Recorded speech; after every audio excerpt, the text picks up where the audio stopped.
the thing is with me is I don't give a don't give a shit what anybody says or what anybody thinks. I have this mindset. I know exactly who the fuck I am. I have my circle of people that I hang around with who know me and know what I'm about and whatever.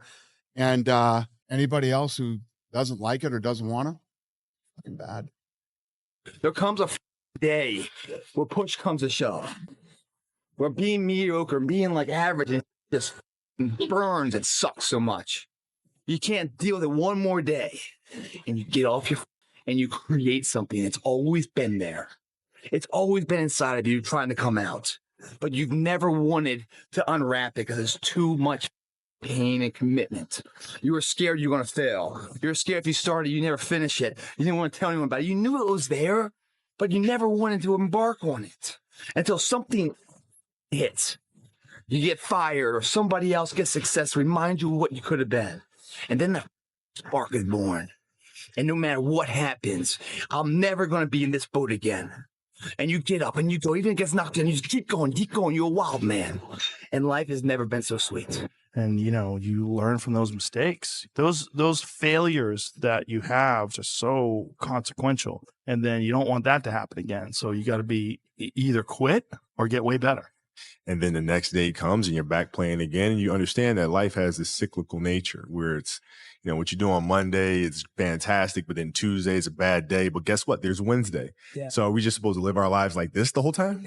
You know, versus just staying like this and understanding that it's really just a journey of evolution every day. It's just constant improvement, constant curiosity, constantly getting better. The results don't really matter. It's the figuring out that matters. Yeah. And we all get obsessed about the results. Like we get obsessed about like the output, not the input, of not figuring it out and not like changing things. What you said, trial and error, like the experimenting. If there's potential inside of you, which you know it's there, but you're too scared to tell anyone else about it, and you go on and on, get older and older and older and older, and the windows of opportunity start to close, and you knew it could have been given birth to, but you never did it. I promise you, it will haunt you. It'll be more, it's a living nightmare, dude. That fact that you had the ability to do something and you're too weak to turn the key and start the engine on it is a greater disappointment and a greater burden to carry than any of this physical sweat equity or pain in the gym or sacrifice. All that is just nothing compared to a life where you're burdened by regret, guys. Emotions come and go.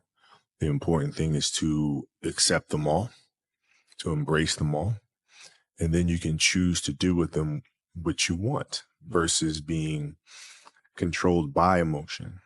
You know, a lot of times I've seen players, even myself, you know, when I was younger, being consumed by a particular fear, and to the point where you're saying, okay, nah, it's not good to feel fear. I shouldn't be nervous in this situation right now. And it does nothing but grow. Versus stepping back and saying, yeah, I am nervous about this situation. Yeah, I am fearful about this situation. Well, what am I afraid of? And then you kind of unpack it. And then it gives you the ability to look at it for really what it is, which is nothing more than your imagination running its course. Yeah, absolutely. Yeah, I love that. Because what you're saying is that when you're dealing with something, it's almost like, how can I get to the root of it? Yeah. Because sometimes what we're dealing with, like you're saying, it's an imagination, an illusion. It's not really... It's not really a thing. Next time you're facing a fear, next time you're going against something, do that. Like literally unpack it. Don't just settle for your first answer because the first answer is rarely the right one. Don't hide from it. You know, you got to be able to look at it and, you know, and deal with it head on. Yeah, I love that, man. Say, man, me and you are going to do this together. And you're going to be on my ass if I start slacking. I'm going to be on your ass if I start slacking. And I'll never accept mediocre again. I'm always going to give it my 110%. That's the only thing I can ever say solid day's work. That's all that will ever find peace in. If you guys do not do that, I promise you, your life will haunt you for the rest of your days. Hope you guys get what I'm saying. I'm telling you what, man, once you get it, come on over this side of the fence, you don't see fucking problems anymore, man. You see situations. You see possibilities, and you can't wait to get them started, man. You're like, why did I wait so long to engage? It doesn't matter about the past. It's today. What are we doing today? What are we going to engage now? And once we engage, we commit. There's no half commitment. There's no quarter commitment. There's no three-quarter. It's full commitment. Once we engage, it's every fucking day we engage. Because that's the better life. And the people you will surround yourself are like-minded, and they're better friends. Friends and family for life, man. They have your back. They're solid individuals doing solid tasks, leaving a solid impact of legacy for other people. That's a solid life, man. It's your option, though. What are you going to do? You need to be you. So I want to ask you a question. All right. What makes you uniquely you? I think a lot of times folks, especially young folks who I tend to empathize with and speak to more often, they're not comfortable because they're going along with the society that's around them, and they're trying to fit in the framework of what everyone around them or on whatever social media they're on says that they should be. You can't be comfortable with yourself if you don't know who yourself is. You can't know who yourself is if you don't stop looking at how everybody around you is, and start looking at what makes you comfortable and what makes you uniquely you. There's roughly close to, I guess, about 8 billion people on this planet, but there's only one you. Would you stand out in a crowd? Not in a bad way.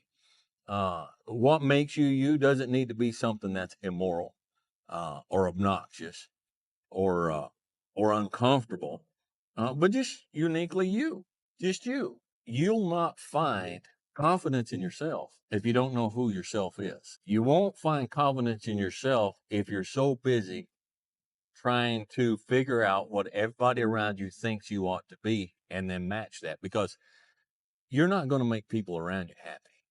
There's something deep inside of you that's like, it's kind of cheap. I don't know.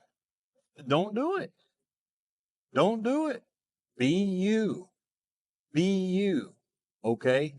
Don't let social media and culture and television and media tell you how you should be and what you should be and who you should be. It's not a bad thing to be unique. It's not a bad thing to be different. It's not a bad thing to be comfortable with yourself, regardless of what everybody else finds you.